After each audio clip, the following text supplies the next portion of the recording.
Good morning everyone दोस्तों। आज है 18 जुलाई 2021 संडे का दिन है और हम लोग करने वाले हैं द हिंदू न्यूज़पेपर की एनालिसिस। रोज की तरह जो न्यूज़ आती हैं पेपर में, आज थोड़ी सी हटके न्यूज़ आती हैं। साइंस एंड टेक को थोड़ा पोर्शन को अलग कवर किया जाता है। एडिटोरियल पोर्शन ऐसा सच नहीं आता है, लेकिन कुछ न्यूज़ जो है थोड़ा सा इधर उधर से आती हैं। तो आज हम लोग कुछ न्यूज़ करने वाले हैं, हम देख लेते हैं कि थोड़ा सा नज़र डाल लेते हैं क्या क्या आज हम लोग इस क्लास में करने वाले हैं। ठीक है, बहुत ज़्यादा डिटेल्ड में तो मैं नहीं जाऊँगा इनमें, थोड़ा थोड़ा ब्रीफ आपको समझाऊंगा, क्योंकि ये न्यूज़ ना कई दिन से कवर हो रही हैं और आगे भी कवर होती रहेंगी, तो थोड़ा थोड़ा हम लोग इसको देखने वाले हैं। चलिए, पहले हम लोग पढ़ने वाले हैं कैंसर ट्रीटमेंट को लेके एक बहुत लैंडमार्क डिस्कवरी हुई है, इसको हम लोग कवर करने वाले हैं। हालांकि ये भी ये बहुत लैंडमार्क नहीं है, लेकिन फ्यूचर में इसमें और ज़्यादा मॉडिफिकेशन होंगी तो काफ़ी लैंडमार्क हो सकती है कैंसर के ट्रीटमेंट में की में कम हो सकती है, लेकिन आइडेंटिफिकेशन में हो सकती है। ठीक है, कैंसर को आइडेंटिफाई करना भी अपने आप में एक बहुत चैलेंजिंग टास्क होता है, उसमें ये काफ़ी जो है एक प्रोमिनेंट रोल प्ले कर सकती है इन फ्यूचर। नेक्स्ट हम लोग करने वाले हैं, देखिए भैया, आर्कटिक में भी बिजली कड़क रही है।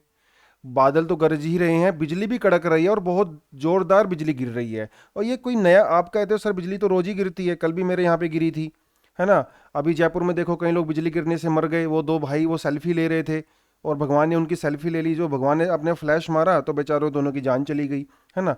तो आर्कटिक में ये काफ़ी रेयर फिनोमिना है। यहाँ दिल्ली में जयपुर में हो जाता वो नॉर्मल है ना। तो देखेंगे कि इसके बारे में क्या है, इसका थोड़ा सा पर्सपेक्टिव ऐसा क्यों है, क्या है ये फिनोमिना का रीज़न क्या है।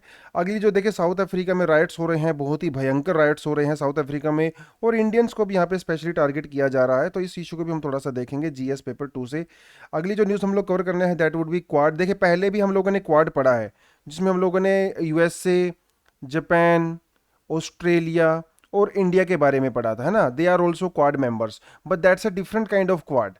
अभी जो नया क्वाड बना है इसके अंदर भी यूएसए है, तो यूएसए तो कॉमन ही है यहाँ पे, है ना। ये जो क्वाड बना है ये बना है अफगानिस्तान को ध्यान में रख के। ठीक है, तो इस टॉपिक को हम थोड़ा सा देखेंगे। अगली जो न्यूज़ है वो आती है कोर्ट से रिलेटेड है। ये तो दो आर्टिकल को मैंने मिला के एक सिंगल आर्टिकल बना दिया है फ्रॉम जीएस पेपर 2, कि हम लोग कोर्ट की जो प्रोसीडिंग्स होती है उसको क्या हम लाइव स्ट्रीम कर सकते हैं। तो भैया, क्या हम लोग कोर्ट प्रोसीडिंग्स में डिजिटल टेक्नोलॉजी का यूज़ कर सकते हैं, मॉडर्न प्लेटफॉर्म का यूज़ कर सकते हैं, इसके बारे में ये हम लोग इसको करेंगे। अगली है वो इंडिपेंडेंट डिफेंस पॉलिसी के बारे में इंडिया की। अगला जो हम लोग पढ़ेंगे, रिसेंटली जो एंटी ट्रैफिकिंग बिल, अब ये ड्राफ्ट है, इसको जो पेश किया गया है गवर्नमेंट के द्वारा, इसके बारे में थोड़ा सा पढ़ेंगे। पहले भी इसके बारे में मैं काफ़ी डिटेल्ड एनालिसिस करवा चुका हूँ।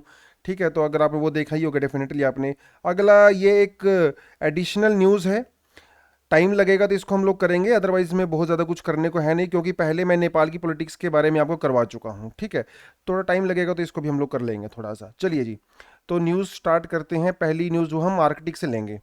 देखिए, बिजली कड़कती है ना, बादल गरजते हैं, और इसके ऊपर बॉलीवुड में कितने सारे सॉन्ग्स बनाए हुए हैं। जब बिजली कड़कती है, बादल गरजते हैं, सावन का महीना आता है, तो प्रेमिका को प्रेमी याद आता है, प्रेमी को प्रेमिका याद आती है, मेरे पिया गए रंगून, है ना।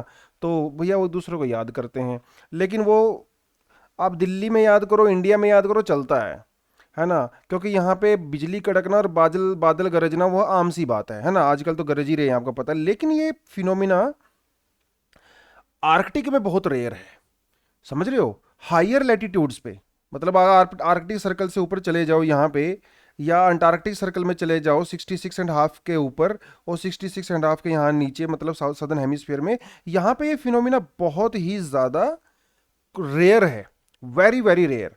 अब क्यों है, आप बोलोगे सर बिजली वहाँ क्यों नहीं कड़कती है। देखिए, बिजली कड़कने के लिए क्या होना चाहिए, क्लाउड होना चाहिए, है ना।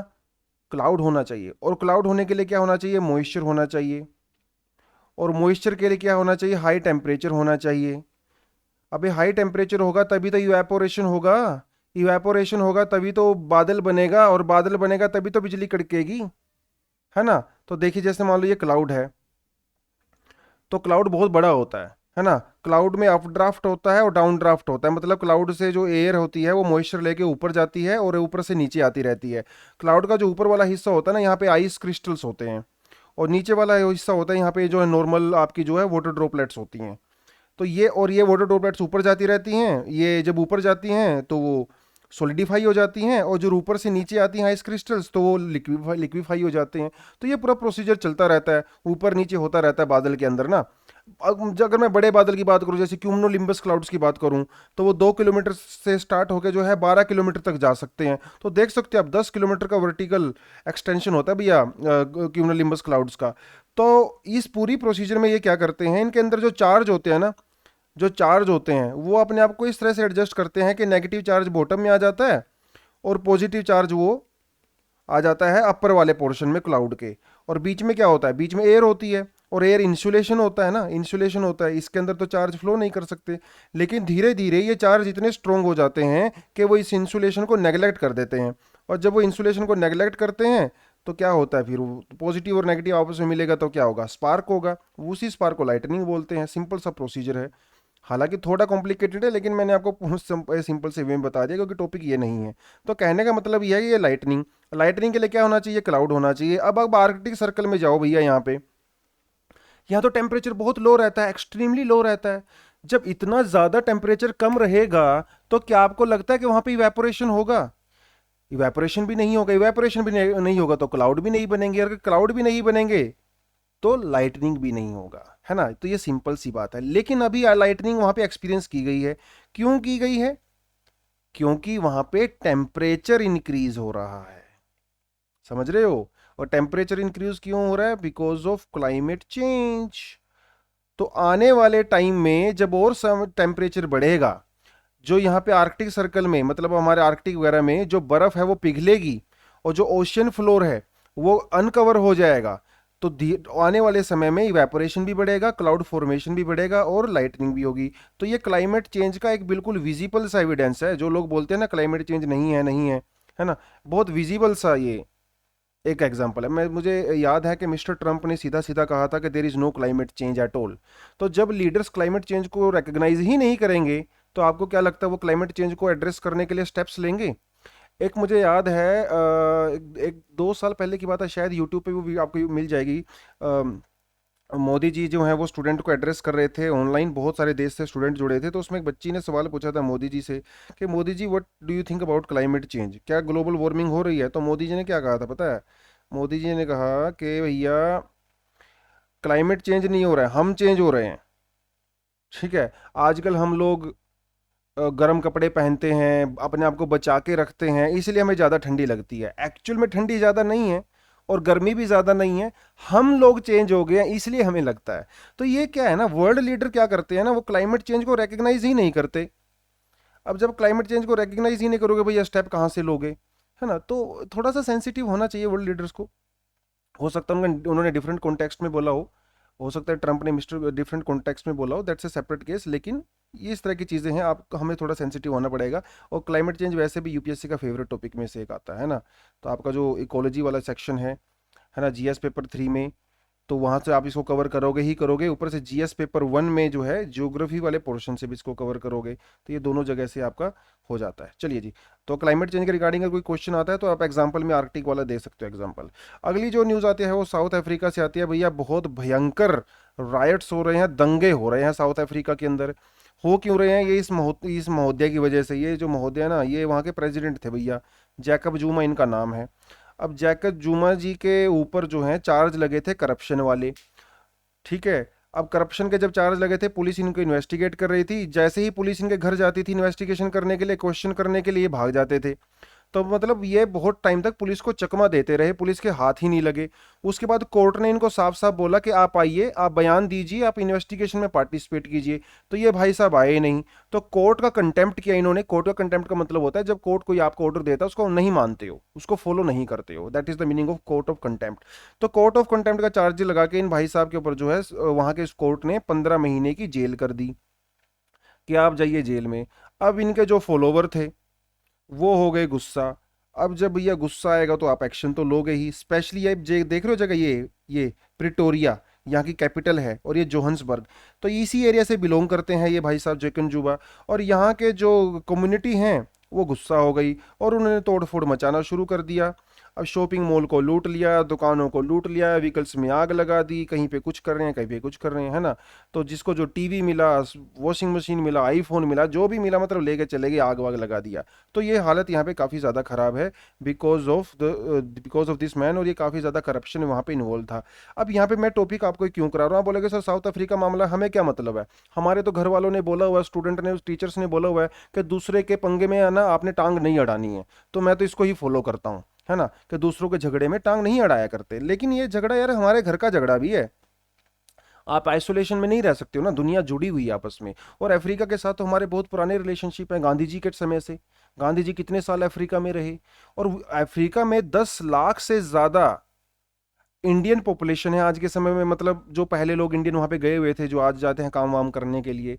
अब इनको स्पेशली क्यों टारगेट किया जा रहा है, यहाँ पे देखिए। वैसे भी अफ्रीका के जो वहाँ के जो लोकल जनता है ना, वो इंडियन को खास पसंद नहीं करती है। और वहाँ पे जो पहले से जो वाइट लोग रह रहे हैं, जो ब्रिटिशर्स थे जो पीछे रह गए हैं, उनको भी खास पसंद नहीं, खैर उनको तो करती ही नहीं है। इंडियंस को भी ज़्यादा पसंद नहीं करते वहाँ के लोकल लोग।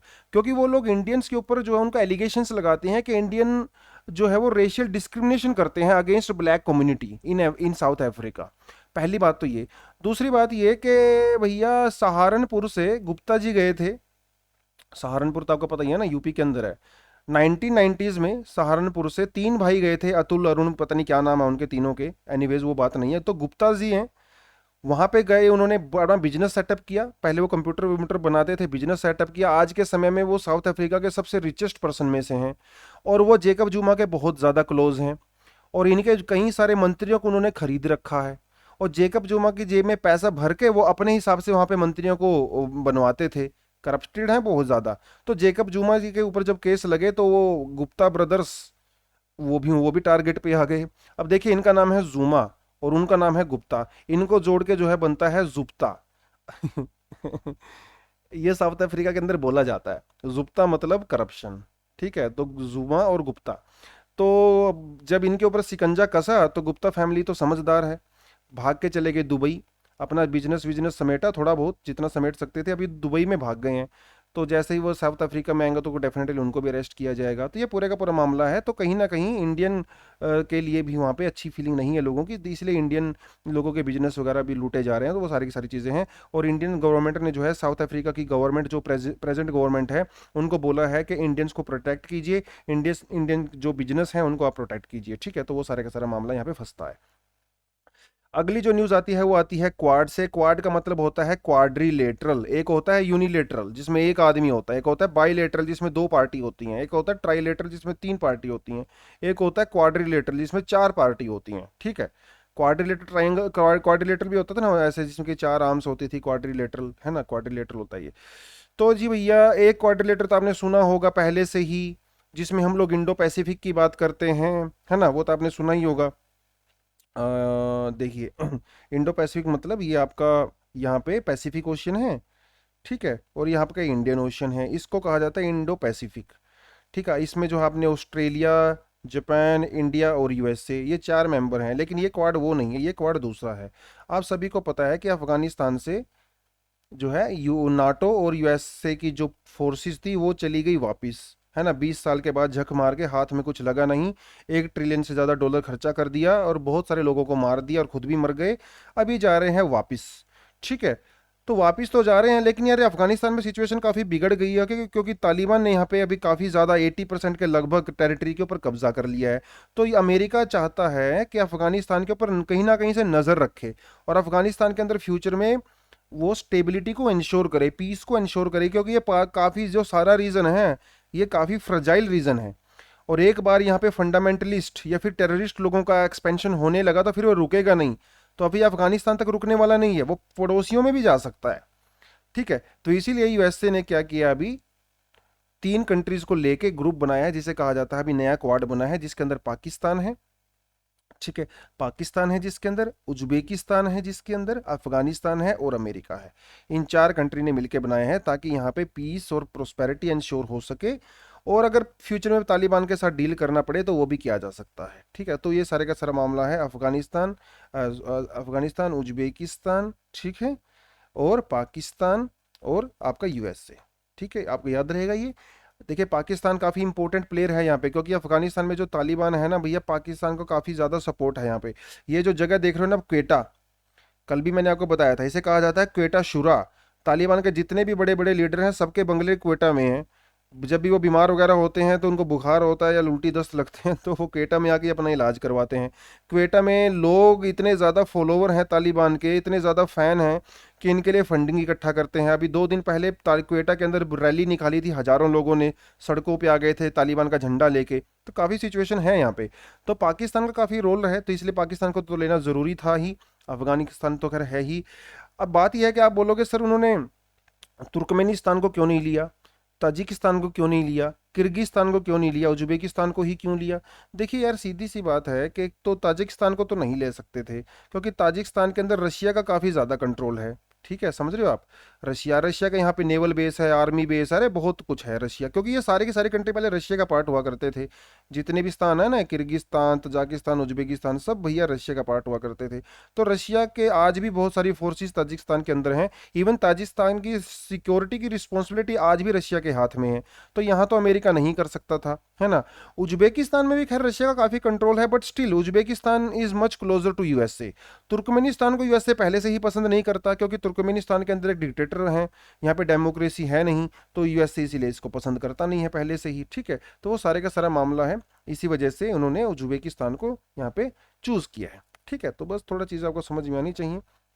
अभी देखते हैं फ्यूचर में इसको हम लोग न्यूज़ को और भी कवर करते रहेंगे, क्या यहाँ पे डेवलपमेंट होती है। चलिए जी, ठीक है। अगला मामला आता है वो सुप्रीम कोर्ट से रिलेटेड है। ये दो अलग अलग सेपरेट न्यूज़ है, लेकिन मैंने दोनों को कंबाइन कर दिया है। ठीक है, कैसे तो कंबाइन किया, देखिए लाइव स्ट्रीम हम लोग भी लाइव स्ट्रीम करते हैं, यूट्यूब पे लाइव स्ट्रीम करते हैं, इंस्टाग्राम पे लाइव स्ट्रीम करते हैं, है ना। हर चीज़ आजकल लाइव स्ट्रीम होती है, शादियाँ लाइव स्ट्रीम होती हैं, लोग डेट पे जाते हैं वो भी लाइव स्ट्रीम करते हैं, अरे बहुत कुछ होता है दुनियादारी में, है ना।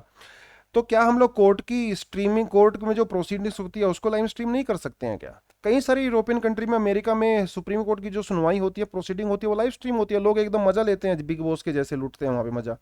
तो क्या हमारे यहाँ पे लाइव स्ट्रीम नहीं हो सकती है क्या। तो क्या हम जस्टिस डिलीवरी, देखिए लाइव स्ट्रीम का मतलब ये है कि जो पब्लिक है ना, आम जनता है, आप उसको सीधा इंफॉर्मेशन दे रहे हो। और डेमोक्रेसी के अंदर पब्लिक को इंफॉर्मेशन देना मतलब डेमोक्रेसी को स्ट्रोंग करना। आम जनता की, अगर आप आम जनता ना ने कभी कोर्ट देखा ही नहीं है, हमारे कंट्री की 99.9% जनता ने कभी कोर्ट देखा ही नहीं है। और कोर्ट का नाम सुनते ही उनको लगता है कि कोर्ट तो बहुत स्पेशल लोग जाते हैं या फिर क्रिमिनल्स जाते हैं। तो कोर्ट का एक हवा है। और लेकिन देखिए जुडिशरी कितना इंपॉर्टेंट रोल प्ले करती है डेमोक्रेसी में। हमारा गार्जियन है डेमोक्रेसी का, हमारे कॉन्स्टिट्यूशन का गार्जियन है सुप्रीम कोर्ट, एंश्योर करता है उसकी इम्प्लीकेशन को, है ना, कितना ज़्यादा इंपॉर्टेंट है। तो आम जनता को पता होना चाहिए कि कोर्ट में कैसे काम होता है, कोर्ट का क्या रोल होता है, कोर्ट के बारे में लोग अवेयर होंगे, अपने राइट्स को लेके अवेयर होंगे और डेमोक्रेसी स्ट्रांग होगी। तो इसका मतलब लाइव स्ट्रीम तो होनी चाहिए। अभी क्या है, गुजरात हाई कोर्ट में लाइव स्ट्रीमिंग को लेके प्रोजेक्ट था, और हमारे जो सीजीआई है ना, वो वहाँ पे गए हुए थे, सीजीआई गए हुए थे, कुछ और भी गए लोग गए हुए थे, जैसे सीजीआई, उसके अलावा जस्टिस एम आर शाह, वहाँ पे ये लोग गए हुए थे, मिस्टर चंद्रचूड़ भी गए हुए थे। ठीक है, और इन लोगों ने वहाँ पे बोला है कि हम लोग फ्यूचर में सुप्रीम कोर्ट में भी लाइव स्ट्रीमिंग करेंगे, ठीक है, इसकी प्रोसीडिंग्स को, ताकि इंफॉर्मेशन जनता तक जाए। ठीक है, लोगों को पता होना चाहिए, क्योंकि चाहे वो जुडिशरी हो, चाहे वो सरकार हो, चाहे वो लेजिस्लेचर हो, कोई भी हो, हालांकि आप सब लोग किसके लिए काम कर रहे हैं, जनता के लिए काम कर रहे हैं ना। तो इसलिए जनता को पता होना चाहिए क्या चल रहा है। अभी करंटली क्या होता है, करंटली जो भी जनता को पता लगता है कि कोर्ट में क्या हो रहा है, वो किसके थ्रू पता लगता है, मीडिया के थ्रू पता लगता है। चाहे आप न्यूज़पेपर पढ़ते हो या यूट्यूब वगैरह पे या न्यूज़ देखते हो, वहां से पता लगता है कोर्ट के अंदर क्या हुआ, क्या हो रहा है। लेकिन यहाँ पे एक प्रॉब्लम है। प्रॉब्लम ये है कि मीडिया कई बार ना इंफॉर्मेशन को मिस इंटरप्रेट करता है। जज साहब ने किसी और इरादे से बोला है, और मीडिया उसको किसी और तरीके से दिखा देता है। एक एग्जांपल आपको देता हूँ। कुछ समय पहले एक सुप्रीम कोर्ट के जज थे, उन्होंने सरकार को कहा कि 75 साल के बाद भी, after 75 years of independence, reservation still exist. Don't you think that this is the right time to rethink about the reservation policy in India? अब उन्होंने ये बहुत ही एक अच्छी फेथ में सरकार को एक बहुत ही इनोसेंट सा क्वेश्चन पूछा था। अब मीडिया के अंदर ऐसा इंटरप्रेट किया गया कि सुप्रीम कोर्ट वो रिजर्वेशन को हटाना चाहता है। So this is the interpretation. अगर यही लाइव स्ट्रीम जनता देखती तो जनता सीधा सीधा समझ जाती है कि जज साहब का ऐसा कोई मतलब नहीं है, उसने सरकार को एक सिंपल सा क्वेश्चन पूछा है। तो ये कई बार ना मिस इंटरप्रिटेशन होती है। कई बार जानबूझ के कुछ मीडिया हाउस के थ्रू या किसी खास पर्सन के थ्रू, जर्नलिस्ट के थ्रू, उसको जानबूझ के अपने इंटरेस्ट के लिए इस तरह से दिखाया जाता है ना। तो वो यहां पे बात है। इसीलिए लाइव स्ट्रीम जरूरी है ताकि जनता को पता चले कि एक्चुअल में क्या हो रहा है। लेकिन इसमें कई सारे चैलेंज हैं। देखिए, जब मान लो क्रिकेट टीम ग्राउंड में खेलने जाती है, कोई भी स्पोर्ट्स पर्सन ग्राउंड में खेलने जाता है, उसको आदत होती है कि स्पेक्टेटर्स होते हैं, सब लोग देखते हैं, उससे उसकी परफॉर्मेंस बढ़ती है।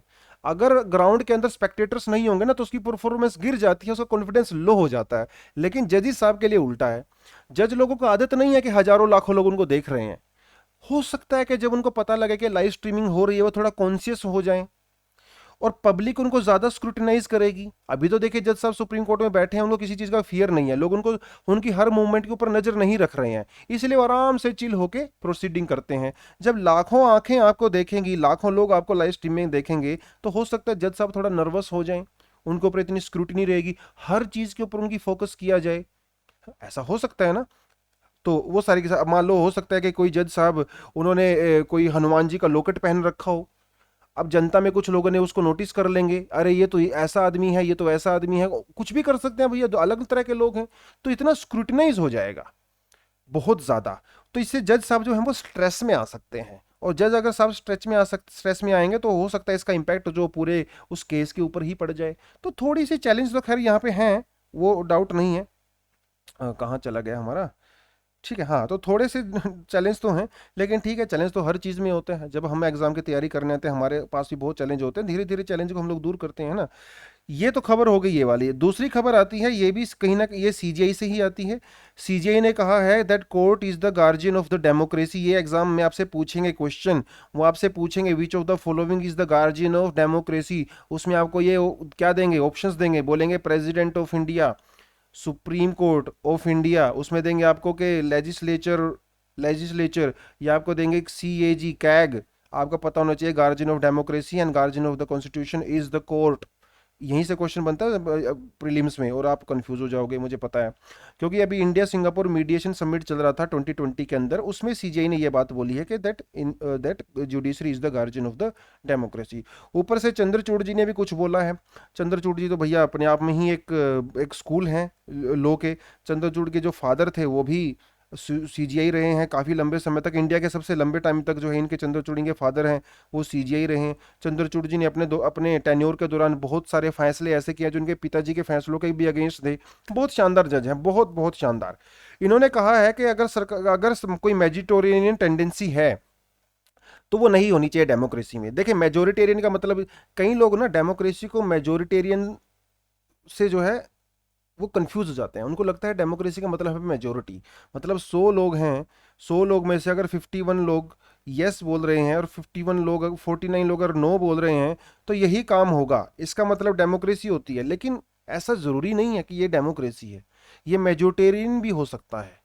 समझ रहे हो। तो ऐसा नहीं है कि कल को 51 लोग ये बोल दें कि 49 लोगों को आप उसमें आप जेल में डाल दो, कंसंट्रेशन कैंप में डाल दो, क्योंकि हम लोग ज्यादा हैं इसलिए हम ऐसा बोल रहे हैं। तो ये नंबर गेम नहीं होना चाहिए डेमोक्रेसी का। डेमोक्रेसी का मतलब नंबर गेम नहीं होता है। अगर मान लो 99 लोग ये बोलते हैं कि इसे एक आदमी को आप जो है तेल तेल वाले कढ़ाई में डाल दो, इसको पकौड़ा बना दो, तो क्या बना दोगे? दिस इज नॉट डेमोक्रेसी दोस्तों। इसे मेजोरिटेरियन रूल कहा जाता है, जहां पे मेजोरिटी अपने डिसीजन को डिक्टेट करती है माइनॉरिटीज के ऊपर।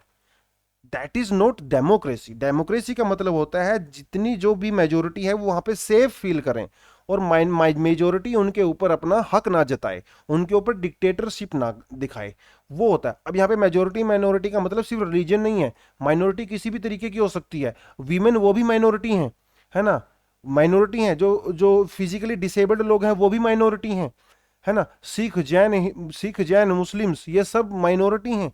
ये नंबर गेम है। डेमोक्रेसी का मतलब ये नहीं है कि ज्यादा नंबर होगा तो आप कुछ भी करोगे। दैट इज, तो चंद्रचूड़ जी ने भी यही कहा है। या ये आपके समझने की बात है, ये काफी डीप थॉट होती हैं। और ठीक है, आप इन चीजों को समझो थोड़ा सा। वोट गेम नहीं है ये, नंबर गेम नहीं है। ठीक है, चलिए जी। तो उन्होंने कहा है कि जो मेजोरिटेरियन टेंडेंसी बढ़ रही हैं पिछले कुछ सालों से, पिछले कुछ सालों का मतलब पिछले 8 10 20 सालों से, वो नहीं होना चाहिए। ऑथोरिटेरियनिज्म नहीं होना चाहिए, हमें डेमोक्रेसी को फॉलो करना चाहिए। रिलीजियस फ्रीडम लोगों को के पास होनी चाहिए, वो जो मर्जी चाहे रिलीजन फॉलो करें, उनकी मर्जी है। इक्वेलिटी होनी चाहिए सोसाइटी में, राइट टू स्पीच होना चाहिए, गवर्नमेंट को कर्ब नहीं करना चाहिए। अब राइट टू स्पीच से आपको याद आ गया होगा क्या, UAPA और सेडिशन लॉ 124A, ये तो हम बहुत ज़्यादा रट्टा मार चुके हैं इसके ऊपर। मीडिएशन की इन्होंने बात की है कि देखिए हर मामले का मतलब ये नहीं कि आप झगड़ो और सुलझाओ, तो fighting is not the option.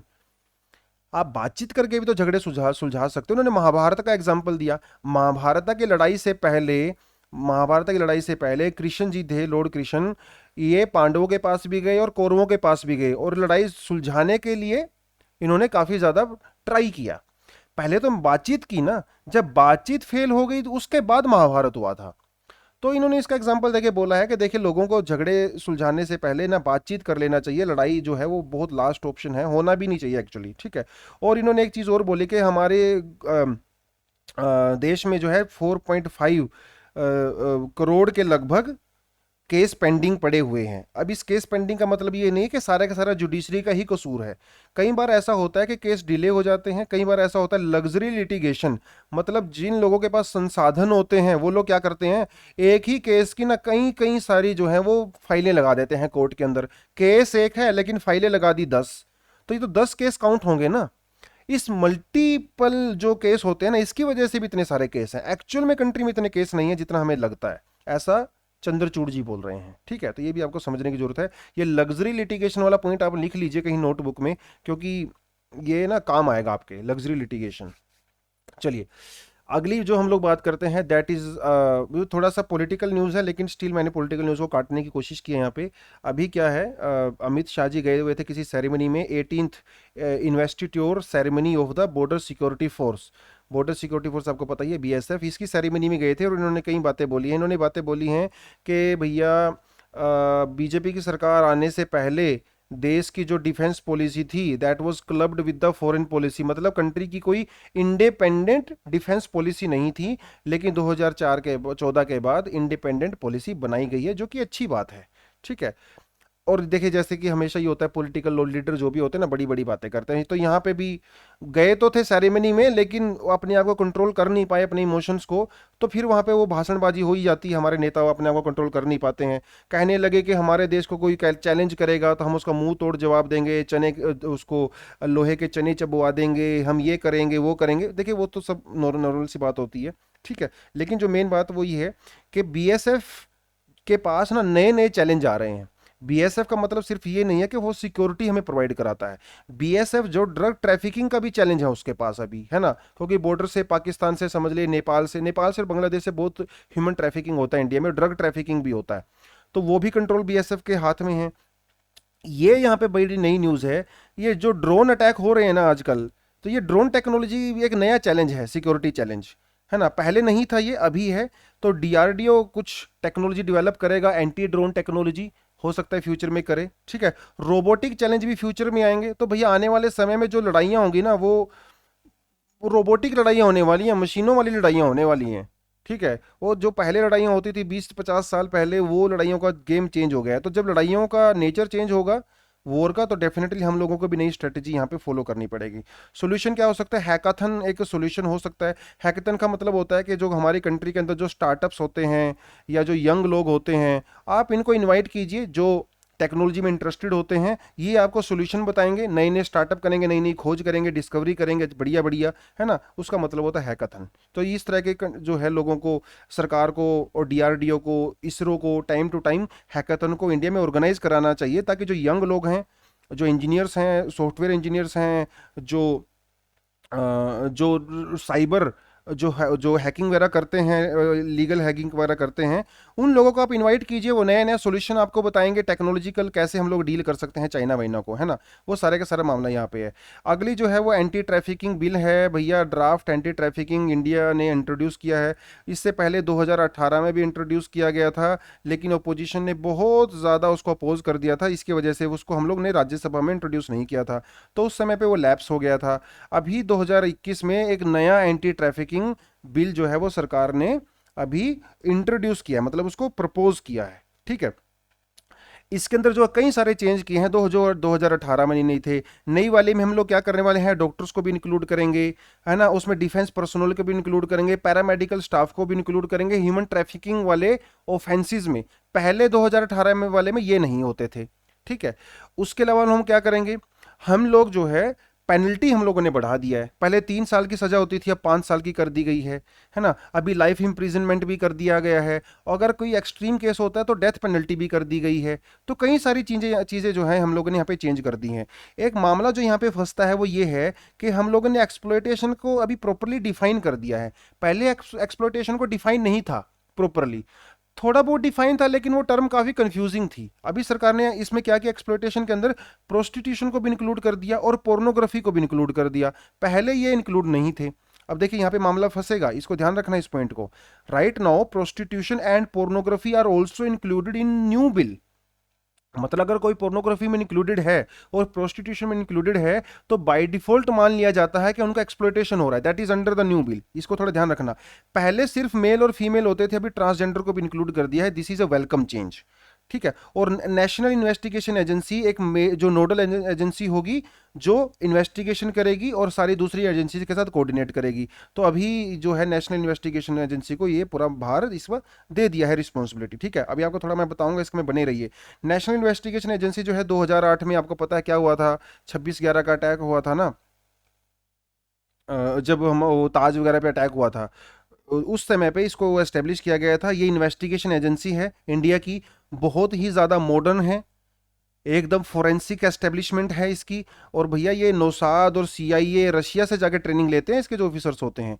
ठीक है, तो एक बड़ी इन्वेस्टिगेशन ये टेरर एजेंसी है। शुरुआत में तो इसको सिर्फ टेरर के लिए बनाया गया था, लेकिन बाद में इसको जो है दूसरे ऑफेंस के अंदर भी इंक्लूड कर दिया, जैसे ह्यूमन ट्रैफिकिंग, साइबर टेररिज्म, है ना, वो सेल एंड मैन्युफैक्चरिंग को प्रोहिबिटेड टर्म्स, ये नकली नोट वगैरह जो बनाते हैं, अब ये इनको भी इन्वेस्टिगेट करता है और होम मिनिस्ट्री के अंडर में काम करता है। इसमें एक जो सबसे खास बात वो ये है कि एनआईए को इन्वेस्टिगेशन के लिए किसी स्टेट गवर्नमेंट की परमिशन की रिक्वायरमेंट नहीं है।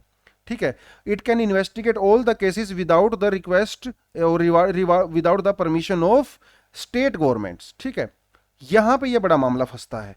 और लॉ एंड ऑर्डर वो स्टेट का मामला होता है, लेकिन एनआईए के अंडर स्टेट जो है उसका कोई रोल नहीं होता।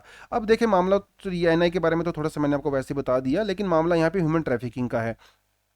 आप बोलोगे सर ये तो बड़ी अच्छी अच्छी चीजें हैं ह्यूमन ट्रैफिकिंग के नई बिल के अंदर इंट्रोड्यूस की, इसके अंदर क्या गलत हो सकता है। देखिए इसके अंदर ये गलत हो सकता है कि जो प्रोस्टिट्यूशन है, ठीक है, और जो पोर्नोग्राफी है, ऐसा जरूरी नहीं है कि हर केस में एक्सप्लॉयटेशन ही हो रहा हो। कई केस ऐसे देखे गए हैं जहां पे वीमेन और मेन अपनी मन से वो जो है प्रोस्टिट्यूशन और पोर्नोग्राफी के अंदर इन्वॉल्व होते हैं। उनका क्या, उनके राइट्स का क्या। Prostitution is also profession and prostitution is not illegal in India, ये ध्यान रखो आप। प्रोस्टिट्यूशन इंडिया में इलीगल नहीं है, कुछ टर्म्स एंड कंडीशन हैं डेफिनेटली, लेकिन 100% इलीगल नहीं है। इसके बारे में पहले भी एक एडिटोरियल एनालिसिस मैं करवा चुका हूं, मुझे याद है। ठीक है, तो उन लोगों का क्या जो अपनी मर्जी से पोर्नोग्राफी और प्रोस्टिट्यूशन के अंदर इन्वॉल्व हो रहे हैं, तो उनको ये एड्रेस यहाँ पे नहीं करता है। बाय डिफॉल्ट मान लिया गया है कि प्रोस्टिट्यूशन और पोर्नोग्राफी में एक्सप्लॉयटेशन होता है, और उसको हम लोग ह्यूमन ट्रैफिकिंग के अंदर ऐड करेंगे। तो यहाँ पे थोड़ा सा मामला फंसता है। देखते हैं फ्यूचर में सरकार इसके बारे में क्या बोलती है, मुझे लगता नहीं कुछ बोलेंगे। चलिए, अगला मामला जो फंसता है वो है कैंसर से रिलेटेड। देखिए हमारा जो ह्यूमन बॉडी होती है, हमारा जो ह्यूमन सेल होता है, ह्यूमन सेल के अंदर न्यूक्लियस होता है। इस न्यूक्लियस के अंदर क्रोमोसोम्स होते हैं, और क्रोमोसोम्स के अंदर डीएनए होते हैं। वो डीएनए इस तरह से होता है, लेटर स्ट्रक्चर। देखिए ये तो कोई बायोलॉजी की क्लास तो है नहीं, है ना, वो इस तरह से लेटर स्ट्रक्चर होते हैं। और यहाँ पे जैसे ATCG है ना, ACTG, इस तरह से वो लेटर होती हैं। और ये प्रोटीन्स होते हैं, है ना, न्यूक्लियोटाइड्स होते हैं हमारे। तो ये सारे का सारा मामला है। अब ये क्या है ना यार, ये चेंज हो जाते हैं अपने आप ही, समझ रहे हो आप। ये जो डीएनए का सीक्वेंस होता है ना, ये लेटर स्ट्रक्चर जो होता है, इनके अंदर चेंज हो जाता है कभी कभी। और इस चेंज को क्या बोलते हैं, इस चेंज को बोलते हैं म्यूटेशन। म्यूटेशन। और कई बार म्यूटेशन की वजह से जो हमारे सेल्स होते हैं ना, वो अपने आप ही ग्रो करने लगते हैं, बिना बात के, फालतू के, है ना। कई बार देखा ना आपके शरीर में कई जगह गांठ बन जाती है ना। तो वो गांठ वगैरह बन जाती है, तो क्या होता है, उसको ही बोलते हैं कि uncontrolled growth of human cells. और जब अनकंट्रोल्ड ग्रोथ होती है तो उसका मतलब कैंसर हो गया है। अब इसको आइडेंटिफाई करना बड़ा मुश्किल है। आइडेंटिफाई आपको कैसे करोगे? देखिए जो म्यूटेशन होती है ना, ये म्यूटेशन का थोड़ा सा यहाँ पे गेम है। म्यूटेशन दो तरह की होती है, एक होती है पैसेंजर म्यूटेशन, एक होती है ड्राइवर म्यूटेशन। पैसेंजर म्यूटेशन जो होती है ये हार्मफुल नहीं होती है, ड्राइवर म्यूटेशन ये हार्मफुल होती है। ड्राइवर म्यूटेशन की वजह से अनकंट्रोल्ड ग्रोथ होती है और कैंसर डेवलप होता है। पैसेंजर वाली हमें कोई दिक्कत नहीं है, लेकिन अभी हम लोगों के पास ऐसी टेक्नोलॉजी नहीं है कि हम लोग इस म्यूटेशन का एग्जैक्ट पता लगा सकें कि कहाँ पे म्यूटेशन हो रहा है। अगर आपको पता चल गया ना कि कहाँ पे म्यूटेशन हो रहा है, तो इसकी वजह से आपको पता चल जाएगा कहाँ पे कैंसर हो रहा है, और आप उसको एड्रेस कर सकते हो, दवाइयों वगैरह से आप उसको ट्रीटमेंट कर सकते हो। लेकिन इसको फाइंड आउट करना आसान नहीं है, क्योंकि millions and millions of mutations होती हैं इसके अंदर, है ना, जीनोम सीक्वेंस होते रहते हैं। तो बात वही है, अभी आईआईटी मद्रास ने एक एआई का मतलब होता है आर्टिफिशियल इंटेलिजेंस, ये कंप्यूटर प्रोग्राम है, सॉफ्टवेयर है, ये बनाया जिसका नाम है N B driver, neighbourhood driver. इसका यूज करके हम लोग ये बता सकते हैं कि कहाँ पे म्यूटेशन हो रहा है। और आपको ये पता चल गया कि कहाँ पे म्यूटेशन हो रहा है, इसका मतलब आपको ये पता चल गया कि कहाँ से कैंसर जनरेट हो रहा है। और जब आपको ये पता चल गया तो आप कैंसर का ट्रीटमेंट भी कर सकते हो, है ना, कैंसर का ट्रीटमेंट भी कर सकते हो। तो ये पूरे का पूरा मामला यहाँ पे फंसता है। आपको ये पूरा कैंसर वैंसर के बारे में इतना जानने की जरूरत नहीं है, आप बायोलॉजी वाली क्लास में कर लोगे। लेकिन आपको यहाँ पे सिर्फ इतना पता होना चाहिए कि भैया ये एनबी ड्राइवर क्या है। एग्जाम में यही आपसे पूछेगा कि recently NB driver was in news, है ना, it was related to what, it is related to cancer treatment और कैंसर आइडेंटिफिकेशन। तो आपके ऑप्शन में कहीं ना कहीं कैंसर जरूर होगा, और जहां पे कैंसर होगा उसको आप टिक मार्क कर देना, आपका आंसर सही हो जाएगा। ठीक है, चलिए थोड़ी सी आपको मैं इन्फॉर्मेशन दे देता हूँ, वैसे ज़्यादा देना नहीं है क्योंकि मैं ऑलरेडी करवा चुका हूँ नेपाल की पॉलिटिक्स के बारे में। आपको ये पता है कि नेपाल में जो वहाँ की पार्लियामेंट जो है उसको एडजर्न कर दिया गया था, पार्लियामेंट को डिसोल्व कर दिया गया था बाय दिस लेडी, ये वहाँ की प्रेसिडेंट हैं, ठीक है, भंडारी जी। और यहाँ के ये मिस्टर ओली हैं, और ये मिस्टर प्रचंडा जी हैं, और ये देवबा जी हैं, नए प्राइम मिनिस्टर बने हैं। मिस्टर प्रचंड और मिस्टर के पी ओली पहले एक पार्टनर हुआ करते थे, इनकी एक सिंगल पार्टी हुआ करती थी, इन्होंने अपनी पार्टी को मर्ज कर लिया था, ठीक है, क्योंकि 2017 में वहाँ पे इलेक्शन थे तो मर्ज कर लिया इन्होंने, और उसके बाद ओली जी प्रेसिडेंट बन गए, पार्लियामेंट प्राइम मिनिस्टर बन गए, सॉरी। तो इन्होंने क्या कहा था उस टाइम पे, इन्होंने प्रॉमिस किया था कि 2.5 साल भैया तुम पार्लियामेंट प्राइम मिनिस्टर रहोगे, 2.5 साल मैं रहूंगा, लेकिन इनके मुंह तो खून लग गया था। 2.5 साल के बाद इन्होंने मना कर दिया, तो प्रचंडा जी इनसे अलग हो गए। प्रचंडा जी ने जो सपोर्ट किसको दे दिया, वो देवबा जी को दे दिया। तो प्रचंडा जी ने इनको सपोर्ट दे दिया। इन्हीं के पार्टी के कुछ लीडर थे जो इनके ओली जी के पहले फ्रेंड हुआ करते थे, वो भी इनसे अलग हो गए। तो कुछ तो इनके फ्रेंड्स और कुछ मिस्टर प्रचंडा इनके मेंबर ऑफ पार्लियामेंट, और कुछ देवबा जी के पहले से मेंबर ऑफ पार्लियामेंट थे। तो उन्होंने जोड़ घटा कर करके जो है इतने एमपीज का जुगाड़ कर लिया कि अभी ये प्राइम मिनिस्टर वाली बनने की सिचुएशन में आ गए हैं। ये जो प्रेसिडेंट मैडम है, भंडारी मैडम, ये ओली जी के काफ़ी क्लोज हैं, बहुत ही ज़्यादा क्लोज हैं एक्चुअली। इनके जो हस्बैंड हुआ करते थे वो भी इनके फ्रेंड हुआ करते थे, वो बाद में उनकी डेथ हो गई थी, तो इन्होंने बाद में पॉलिटिक्स को ज्वाइन कराया। अब ये इनके साथ मिलकर काम करती हैं, और इनके कहने पे ही इन्होंने उसको वहाँ की पार्लियामेंट को डिसोल्व कर दिया था। लेकिन अभी सुप्रीम कोर्ट ने बोला है कि पार्लियामेंट को डिसोल्व करना एक लीगल डिसीजन है, इसलिए पार्लियामेंट को दोबारा से आप उसको रिकॉन्स्टिट्यूट कीजिए और मिस्टर देवबा जी को प्राइम मिनिस्टर बनाइए। तो ये पूरे का पूरा न्यूज़ था, आप जो है उसको पढ़ सकते हो पूरे एडिटोरियल को, ठीक है, क्योंकि पहले मैं इसको काफ़ी डिटेल में करवा चुका हूँ, तो अभी करवाने का कोई मतलब है नहीं। और वैसे भी ठीक है, ये न्यूज़ काफ़ी पुरानी हो चुकी है, आज थोड़ा सा आया था, मैंने सोचा एक एडिशनल एक आपको जो है ये न्यूज़ मैं बता देता हूँ, इसलिए मैं ज़्यादा डिटेल में गया नहीं। तो ये मैं आपके लिए छोड़ के जाता हूँ, एक होमवर्क ही समझ लिया जो आपने लिए, ठीक है, थोड़ा इसको देख लो, गूगल करके थोड़ा बहुत इस टॉपिक के बारे में आप जान लीजिए, ठीक है जी। तो that is all for the day. सीखते रहिए, पढ़ते रहिए, ठीक है, अपने दिमाग को खोलते रहिए, और भैया जितना ज़्यादा सीखोगे उतना ही ज़्यादा सक्सेस के क्लोज जाओगे, ठीक है। सीखना एक रोज प्रोसेस है, इट्स अ डेली प्रोसेस, ठीक है। चलिए, thank you very much, all the best and जय हिंद।